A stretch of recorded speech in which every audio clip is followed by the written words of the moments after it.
پتھر دل کے آنے والے ایپیسوڈ بہت انٹرسٹنگ ہونے والے ہیں۔ ولید خود سے بات کر رہا ہوتا ہے، خود سے ہم کلامی کر رہا ہوتا ہے کہ اگر کوئی کسی سے سچی محبت کرتا ہے، سچے دل سے کسی کو چاہتا ہے تو وہ ضرور اسے مل جاتا ہے۔ تو مناہل تم مجھے کیوں نہیں ملی؟ میں نے تو تمہیں پورے خلوص سے، پورے دل سے تمہیں چاہا تھا، تمہیں اپنانے کی کوشش بھی کی تھی، لیکن تم نے انکار کیوں کر دیا؟ مناہل میرا دل آج بھی صرف تمہارے لیے دھڑکتا ہے۔ میں صبا کو اب تک اپنی بیوی تسلیم نہیں کر سکا۔ میں جانتا ہوں کہ مناہل تم مجھ سے محبت کرتی ہو، لیکن ہماری قسمت میں یہ دوریاں کیوں لکھی ہیں؟ اگر تم چاہتی تو یہ فاصلہ مٹا سکتی تھی، لیکن میں نہیں سمجھ پا رہا کہ تم نے انکار کر کے مجھے اور خود کو اذیت میں مبتلا کیوں کیا۔ کیا مناہل میرا دل ہمیشہ تمہارے لیے دھڑکتا رہے گا؟ ولید کی ماں ولید کی یہ ساری باتیں سن لیتی ہے۔ اس کو اس بات کا بہت دکھ ہوتا ہے، بہت افسوس ہوتا ہے کہ میں اپنے بیٹے کی خواہش کو جان نہیں سکی۔ میں محسوس نہیں کر پائی کہ میرا بیٹا کیا چاہتا ہے۔ اس نے میرے لیے اتنی بڑی قربانی دے دی، وہ صبا کے ساتھ خوش نہیں ہے اور اس کے ساتھ خوش نہیں رہ سکتا، اور صبا جیسی لڑکی میرے بیٹے کے قابل بھی نہیں ہے۔ وہ میرے بیٹے کی ہمسفر اور ساتھی تو مناہل جیسی لڑکی ہونی چاہیے تھی جو ہر قدم پہ میرے بیٹے کا ساتھ دیتی۔ میری زندگی کا کیا بھروسہ؟ نرگس یہ سوچتی ہے میں اپنے بیٹے کی زندگی کو برباد نہیں کر سکتی، میں اپنی خوشی کے لیے اپنا فیصلہ اس پر مسلط نہیں کر سکتی۔ مجھے صبا کی خالہ کو فون کرنا ہوگا۔ وہ صبا کی خالہ کو فون کرتی ہے اور رشتے سے جواب دے دیتی ہے۔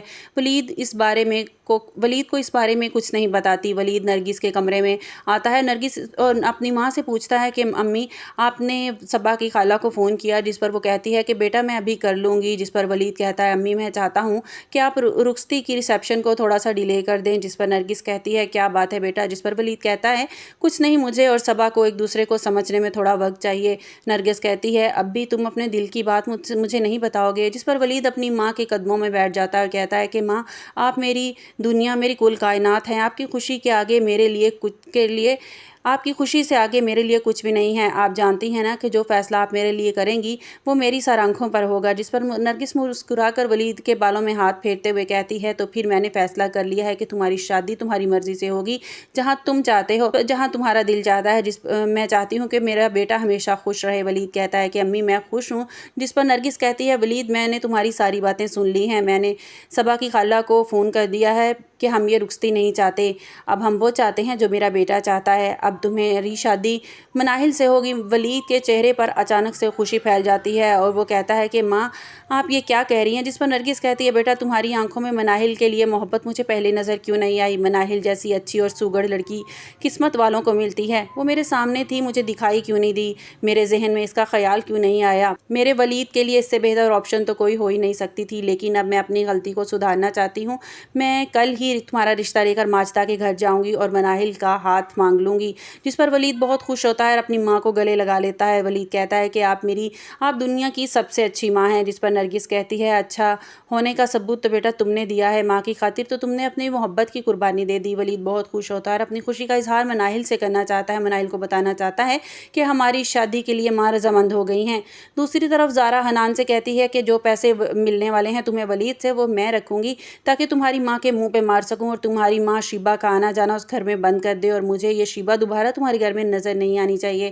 جس پر حنان دل ہی دل میں بہت خوش ہوتا ہے کہ زارا تم نہیں جانتی تمہارے ساتھ کیا ہونے والا ہے، میں عنقریب تمہیں طلاق دینے والا ہوں اور شیبہ سے شادی کرنے والا ہوں، بس یہ پیسے میرے ہاتھ آنے کی دیر ہے، پھر دیکھنا میں تمہارے ساتھ کیا کرتا ہوں۔ دوسری طرف زین بھی اپنے دل کے ہاتھوں مجبور ہو جاتا ہے اور زین ماجدہ سے کہتا ہے کہ امی میں دوبارہ مناہل سے شادی کرنا چاہتا ہوں۔ جس پر ماجدہ غصے میں آ جاتی ہے اور کہتی ہے تمہاری زبان میں کھینچ لوں گی اگر تم نے دوبارہ یہ بات کرنے کی ہمت کی۔ میں تمہیں پہلے بھی بتا چکی ہوں کہ یہ ممکن نہیں ہے، نہ ہی اسلامی طور پر نہ ہی قانونی طور پر۔ اب تمہاری شادی اس سے نہیں ہو سکتی، تم اسے بھول جاؤ۔ میں چاہتی ہوں کہ تمہاری شادی نمرا سے ہو جائے، چپ چاپ شادی کے لیے رضامند ہو جاؤ، کیونکہ میری نظر میں نمرا سے اچھی لڑکی اور تمہارے لیے کوئی نہیں ہو سکتی۔ زارا بھی اپنے گھر چلی جائے گی اور مناہل بھی کتنی دیر یہاں رکے گی؟ میری خدمت کے لیے کوئی تو چاہیے نا جو ہمارا خیال رکھے، تو نمرا سے اچھی لڑکی اور کوئی نہیں ہو سکتی، تو مناہل کا خیال اپنے دل سے نکال دو۔ تمہاری شادی نمرا سے میں کرنا چاہتی ہوں اور چپ چاپ شادی کے لیے رضامند ہو جاؤ۔ جس پر زین کہتا ہے عجیب زبردستی ہے، پہلے اس کا بھائی کیا کم تھا جو آپ اس نمرا کو بھی ہمارے سر پر مسلط کرنا چاہتی ہیں؟ جس پر ماجدہ کہتی ہے تمہارے لیے نمرا سے اچھی لڑکی اور کوئی نہیں ہو سکتی۔ ولید مناہل کے گھر پہنچ جاتا ہے، مناہل سے اپنے دل کی بات کرنے کے لیے مناہل کے پاس جاتا ہے اور مناہل کے ہاتھوں میں گجرے پہناتا ہے۔ جس پر مناہل کہتی ہے ولید یہ آپ کیا کر رہے ہیں؟ اس پر تو صرف صبا کا حق ہے۔ ولید مسکرا کر کہتا ہے اس پر صبا کا نہیں، صرف مناہل تمہارا حق ہے۔ صبا میری زندگی سے جا چکی ہے، میں اسے طلاق دے چکا ہوں مناہل، میں تم سے شادی کرنا چاہتا ہوں اور میری ماں بھی اس بات کے لیے رضامند ہو گئی ہے اور وہ کل ہی آ رہی ہیں تمہارا ہاتھ مانگنے کے لیے ماجدہ آنٹی سے۔ مناہل خوش ہو جاتی ہے۔ ولید کہتا ہے کہ مناہل میری محبت سچی تھی، میں نے تمہیں سچے دل سے تمہیں چاہا تھا، اور کہتے ہیں نا کہ جب کسی کو سچے دل سے چاہا جائے تو اسے ضرور مل جاتا ہے، اور دیکھو اتنی مشکلات آنے کے بعد بھی آج ہم ایک دوسرے کے سامنے کھڑے ہیں۔ تم میری زندگی میں آ جاؤ، میری زندگی سنور جائے گی مناہل، میں تمہیں اتنی محبت دوں گا کہ تم اپنے پچھلے غم بھول جاؤ گی۔ آپ کو ہماری ویڈیو کیسی لگی کمنٹس باکس میں اپنی رائے کا اظہار ضرور کیجیے گا اور لائک اور سبسکرائب کیجیے گا۔